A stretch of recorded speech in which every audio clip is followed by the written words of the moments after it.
Bem-vindo, estudante de raciocínio algorítmico dos cursos de Ciência da Computação e de Segurança da PUC Paraná, primeiro período. Então, este é um vídeo de recapitulação do conteúdo visto na última segunda-feira sobre as estruturas de repetição. Então, para acompanhar o que foi visto, eu vou compartilhar aqui com vocês um conjunto de slides que permitirá revisar tudo aquilo que nós discutimos. Então, inicialmente, eu gostaria novamente de lembrar que esse é um vídeo de uso exclusivo dos estudantes do primeiro período da Ciência da Computação e dos cursos de Segurança da PUC Paraná. Gostaria de pedir para que vocês não compartilhassem esse vídeo com ninguém que não seja estudante matriculado nessa disciplina de raciocínio algorítmico. E gostaria de dizer também que a reprodução e a cópia sem autorização não são permitidos. Bom, o que nós vimos nesta última segunda-feira? Então, nós estamos continuando o estudo das estruturas de controle. A gente começou com a estrutura de seleção simples, a if, depois a gente passou por a estrutura de seleção composta, que é o if, else, if, elif, else.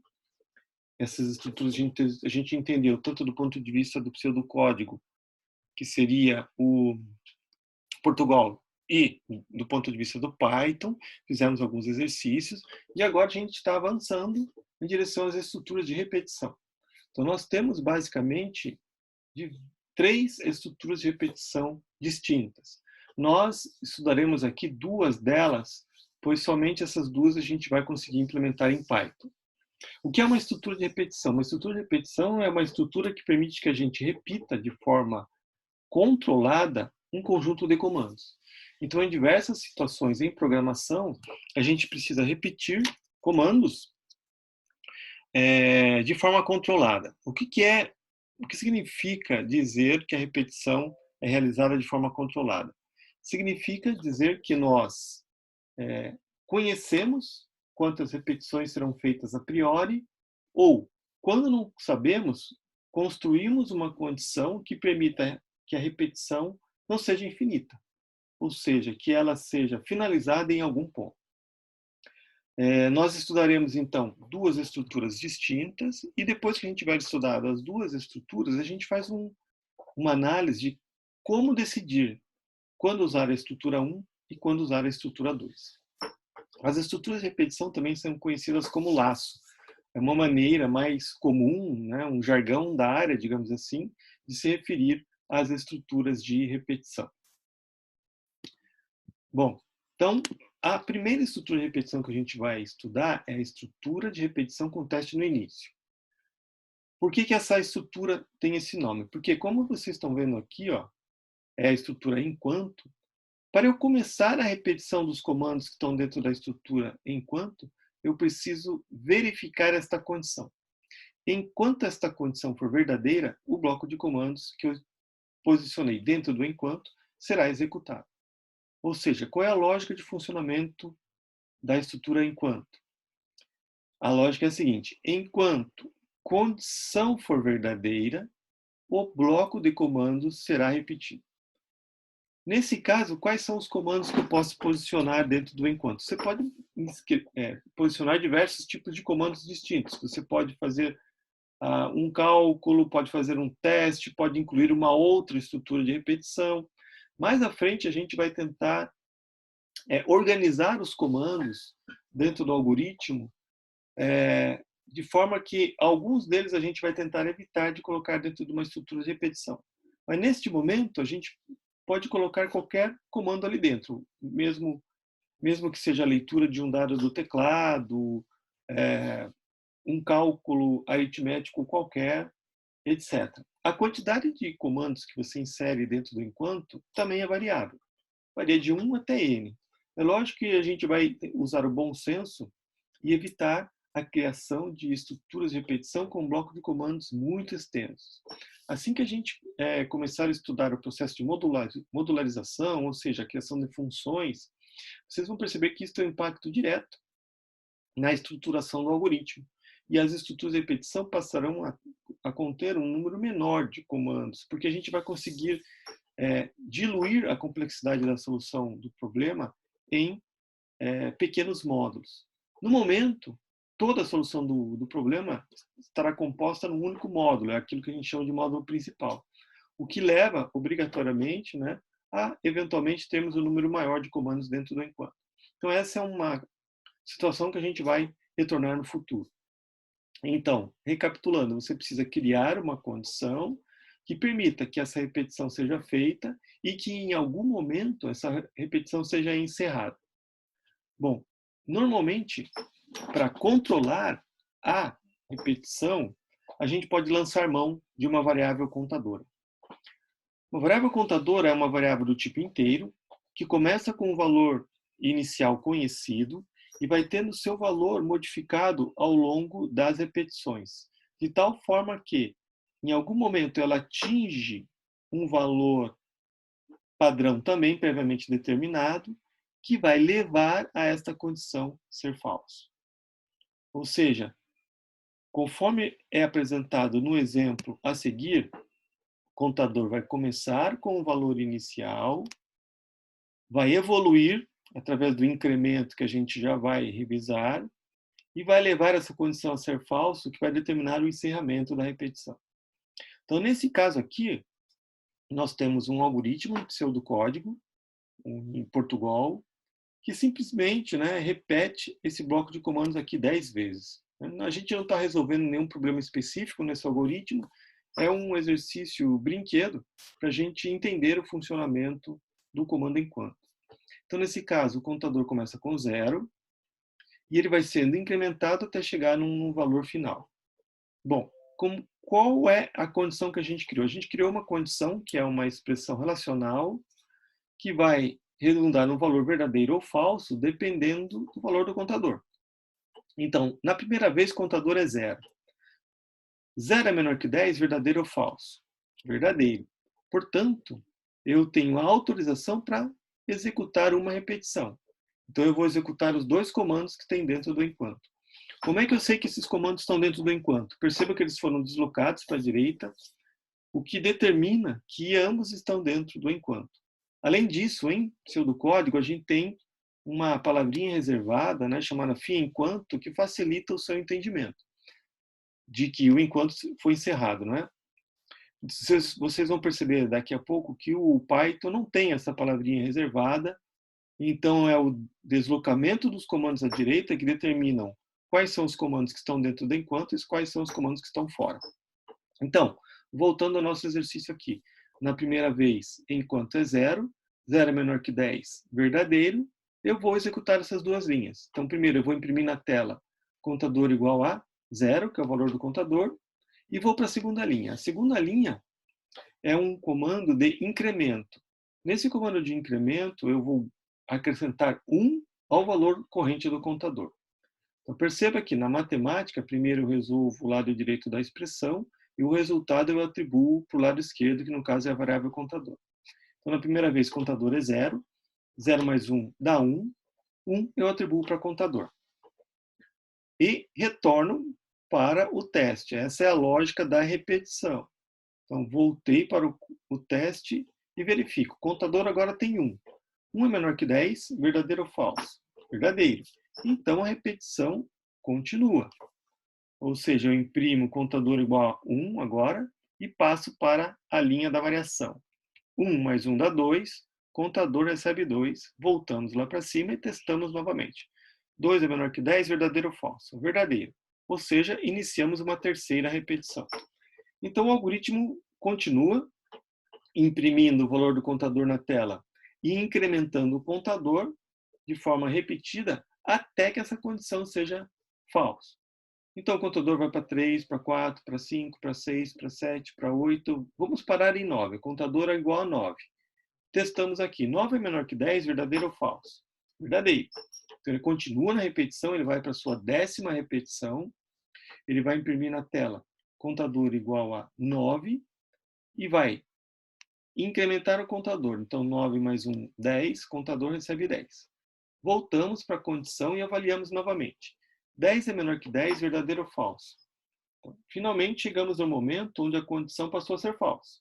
10 não é menor que 10. 10 é igual a 10.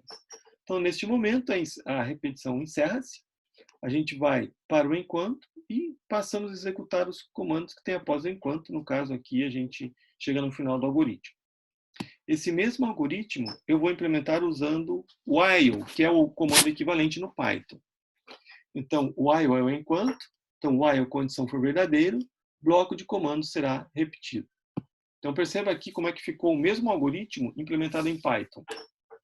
Contador é uma variável do tipo inteiro, recebeu 0, né? O tipo da variável foi determinado neste momento, a gente atribuiu um valor inteiro, então o contador é 0. E aí a repetição vai começar. 0 é menor que 10, verdadeiro ou falso? Verdadeiro. Então a primeira repetição vai ser realizada. Imprimimos contador igual a 0 na tela e está aqui o incremento. Ó. Esta linha é imprescindível para que a tua repetição tenha um fim. Porque o que está acontecendo aqui? O contador vai ter no seu conteúdo incrementado e é isso que vai permitir que essa expressão passe a ser falso. Se em algum momento eu retirar essa linha daqui, por exemplo, a gente criou aquilo que a gente chama de laço infinito, que é um laço que nunca termina. Porque se eu tiro a linha do incremento do contador nunca deixará de ser 0. Se contador nunca deixa de ser 0, essa expressão nunca deixará de ser verdadeira. Ou seja, os comandos que estão aqui dentro nunca deixarão de ser executados. É a situação onde o teu programa nunca acaba. Né? Ele entra naquele laço infinito e, se não houver uma interrupção abrupta, manual, o algoritmo não vai parar jamais de ser executado. Então, quando você está criando uma estrutura de repetição, você tem que testar repetidas vezes essa estrutura para garantir que em algum momento ela deixará de ser executada, não é? Então, nesse caso aqui, o contador foi para 1, para 2, para 3, para 4. Quando o contador chegou em 10, essa expressão deu falso, porque 10 não é menor que 10. E aí, o algoritmo continua para o próximo comando após o while. Como que eu sei quais são os comandos que serão repetidos? Né? Como é que a gente identifica os comandos que serão repetidos pelo comando while? Todos aqueles que foram deslocados uma tabulação à direita estão automaticamente dentro do comando while. Então, assim que eu tiver um comando que estar aqui na mesma coluna do while e do contador igual a 0, esse comando determina que é o primeiro comando fora do while. Ou seja, todos os anteriores deslocados uma tabulação à direita estarão dentro do while. Ok? Essa é a revisão do comando while. Mais um exercício aqui, ó, usando a estrutura de repetição. Qual é o meu problema? O meu problema é o seguinte, eu preciso imprimir na tela a tabuada de um número qualquer que eu vou ler do teclado. Vamos recapitular o que é a tabuada do inteiro 5, por exemplo. A tabuada do 5 é 5 vezes 1, 5 vezes 2, 5 vezes 3, até 5 vezes 10. Então é isso que eu gostaria que o meu algoritmo fizesse. Imprimisse na tela o resultado de 5 vezes 1, que é 5, o resultado de 5 vezes 2, que é 10, o resultado de 5 vezes 3, que é 15, até o resultado de 5 vezes 10, que é 50. Bom, perfeito. Então, para fazer isso, eu sei que o cálculo de cada linha da nossa tabuada vai ser feito 10 vezes. Ou seja, se eu tenho 10 linhas, se eu tenho 10 multiplicações a serem realizadas, eu preciso repetir 10 vezes esse mesmo cálculo. Então, surgiu a necessidade de uma estrutura de repetição. Porque se eu tenho uma linha que faz o cálculo de uma linha da tabela, basta que eu repita essa linha 10 vezes para obter as 10 linhas. Então, essa vai ser a lógica de funcionamento do nosso algoritmo. A gente vai criar uma variável contadora, iniciando em 1, que permite controlar a repetição do enquanto, e ao mesmo tempo essa variável vai ser utilizada no cálculo de cada linha. Porque no cálculo da tabuada de um inteiro, 5, por exemplo, eu tenho a presença de um contador que varia de 1 a 10. Porque na primeira linha eu multiplico 5 por 1, na segunda linha eu multiplico 5 por 2, na terceira linha eu multiplico 5 por 3 e assim sucessivamente.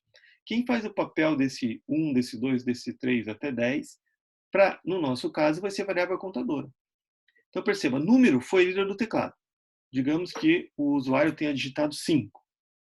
Então, Nesse caso, eu vou fazer 5 vezes 1, depois 5 vezes 2, depois 5 vezes 3, até 5 vezes 10. Neste exercício, o contador começou igual a 1. Por que o contador começou igual a 1 e no exercício anterior o contador começou igual a 0?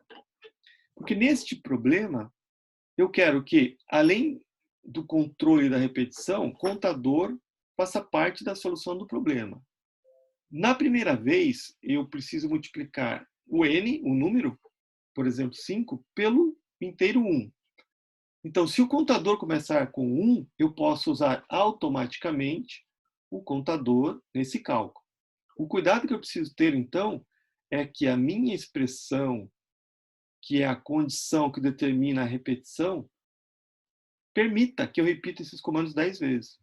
Então, comparativamente ao exemplo anterior, ao invés de comparar contador com 10, eu vou comparar contador com 11. Ou seja, assim que o contador atinja 11, essa repetição vai ser encerrada. Então, repassando, contador recebe 1 e resultado recebe 0. O que é essa variável resultado? A variável resultado vai armazenando dentro de si o valor das multiplicações de cada linha da nossa tabuada. Então, na primeira vez, o resultado recebe 5, na segunda vez recebe 10, na terceira recebe 15, até que na última vez ele receba 50. Então, o contador começou com 1, resultado recebeu 0. E número, por exemplo, recebeu 5, que é o valor que foi digitado pelo usuário. Então, na primeira vez, o contador é 1. 1 é menor que 11, verdadeiro ou falso? Verdadeiro. Então, a repetição pode começar. Número é 5, contador é 1, 5 vezes 1 dá 5, resultado recebeu 5. Imprimi o valor do resultado na tela e incrementei o contador. O contador foi para 2 agora. Voltamos lá para cima e testamos. 2 é menor que 11, verdadeiro ou falso? Verdadeiro. Continuamos a repetição. Então, o número é 5, 5 vezes contador, que é 2, dá 10, resultado recebeu 10. Imprimimos o valor de 10 na tela e o contador vai para 3. E o processo continua. 3, 4, 5, 6, 7, 8, 9. Contador é 9. 9 é menor que 11, verdadeiro ou falso? Verdadeiro. Executaremos mais uma vez a repetição. 5 vezes 9, 45. Resultado recebe 45. Imprimimos o valor de resultado. Incrementamos o contador. O contador vai para 10. Voltamos lá em cima e testamos. 10 é menor que 11, verdadeiro ou falso? Continua sendo verdadeiro. Então, repetimos mais uma vez. 5 vezes contador, que é 10, dá 50. Resultado recebeu 50. E aí, contador vai incrementado. Contador vai para 11. Voltamos lá para a condição. Esse é o papel do laço, da repetição. E avaliamos. 11 é menor que 11, verdadeiro ou falso? Nesse caso, a condição passou a ser falsa. Ou seja, é o gatilho que a gente precisava para encerrar a repetição e permitir que o algoritmo avance. Ok? Então, esse é um exercício que imprimiu na tela a tabuada de um número n qualquer lida pelo teclado. Bom, para continuar e para exercitar, eu vou propor para vocês 2 exercícios. Eu vou apresentar a solução do primeiro e vou deixar o segundo para vocês tentarem fazer sozinhos. A solução do segundo exercício encontra-se nos slides que já estão disponíveis no Blackboard. Bom, exercício 1. Implemente um programa em Python para imprimir na tela o somatório dos 10 primeiros números inteiros a partir do 1. Vamos lá, quais são os 10 inteiros, os 10 primeiros números inteiros a partir do 1? Então, o primeiro inteiro é 1, o segundo é 2, o terceiro é 3, o quarto é 4 e assim sucessivamente até 10. Então, os 10 primeiros números inteiros são 1, 2, 3, 4, 5, 6, 7, 8, 9 e 10. Qual é a tua tarefa? Implementar um programa em Python que some esses 10 primeiros números inteiros e imprima o resultado na tela. Qual é o somatório dos 10 primeiros números inteiros? Você pode fazer isso manualmente antes de tentar implementar um algoritmo. Então, se você somar 1 com o 2, com o 3, com o 4, com o 5 até o 10, você vai perceber que o somatório é 55. Ou seja, o seu algoritmo precisa encontrar esse número, 55. Ok? Bom, como é que você faria manualmente? Como é que você resolve isso manualmente? Ou então quando você faz isso aí de cabeça, né, como a gente fala. você normalmente faria o seguinte, você soma 1 com 2, e aí guardaria o resultado, que é 3. Você pega esse resultado que você guardou, que é 3, e soma com o próximo número, que é 3. Dá 6. Pega esse 6, guarda na memória e soma com o próximo número, que é 4. Dá 10. Pega esse 10, guarda na memória e soma com o próximo número, que é 5. Dá 15. E assim por diante. Procedendo dessa forma, você vai chegar no final com 55, que é o somatório dos 10 primeiros números inteiros. Então, essa vai ser a lógica do nosso exercício. Ó. Apareceu novamente o contador, porque eu sei que eu tenho que somar os 10 primeiros números inteiros. Então, eu tenho o somatório desses 10 números. Não é? Ou seja, eu vou realizar o somatório 10 vezes. Então, eu vou ajustar o contador para começar em 1 e terminar em 11, para que eu consiga executar essas 10 repetições. Perceba que apareceu agora uma variável chamada soma. A variável soma vai ser a variável de acumulação. É a variável que vai guardando o valor temporário do somatório. Por isso, soma aparece dos dois lados da expressão. Né?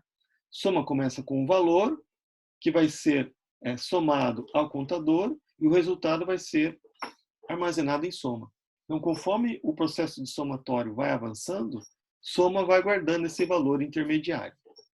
Então, vamos lá. O contador começa com 1, soma começa com 0, e eu testo pela primeira vez. 1 é menor que 11, verdadeiro ou falso? Verdadeiro. E aí, eu tenho, então, a autorização para começar a repetição, né?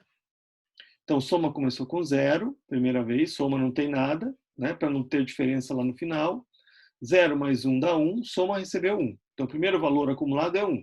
Imprimi aqui uma mensagem que vai imprimindo o somatório na tela. E incrementei o contador. O contador foi para 2. 2 é menor que 11, sim. Aí, eu cheguei novamente no cálculo acumulativo. Soma tem 1 do somatório anterior. Somei com o valor do contador, que é 2. O resultado deu 3. Guardei em soma, que agora a soma é 3. Imprimi soma igual a 3 na tela. E incrementei o valor do contador. O contador foi para 3. Faço mais uma repetição. Soma tem 3. Soma com o valor do contador, que é 3. 3 mais 3, 6. Armazeno em soma. E imprimo o somatório na tela. O contador vai para 4. 4 é menor que 11. O que me permite continuar a repetição. Portanto, soma é 6. 6 mais 4 dá 10. Soma recebe 10. E assim sucessivamente, né? O contador vai para 5, para 6, para 7, para 8, para 9, para 10. Eu acumulo esse somatório em soma. Na última vez, soma recebeu 55. Foi quando eu fiz 45, que foi o somatório até 9, mais 10, que é o valor atual do contador.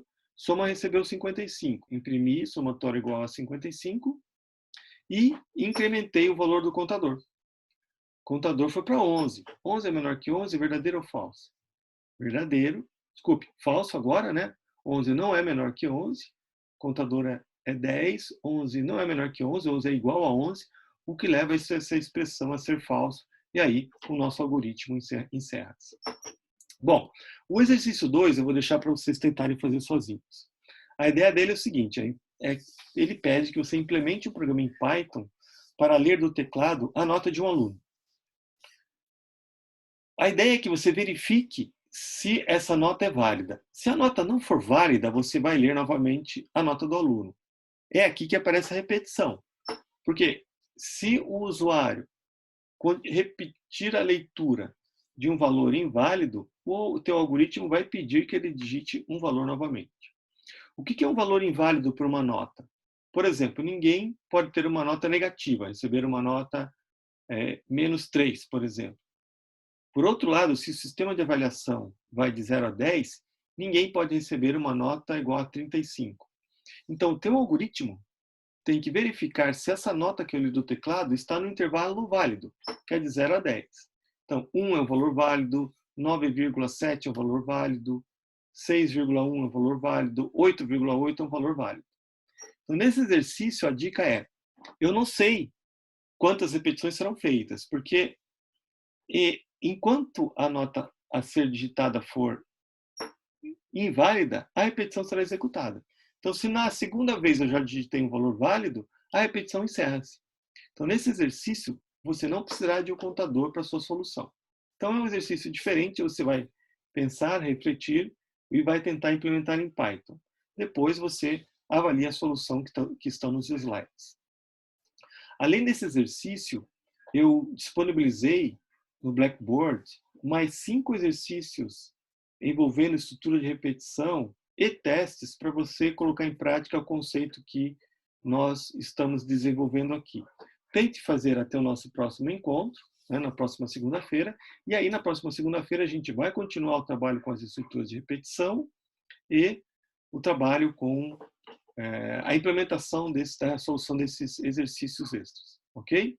Então, eu vou interromper aqui o compartilhamento, vou encerrar o vídeo nesse momento e retomamos na próxima aula. Isso aí, pessoal. Obrigado.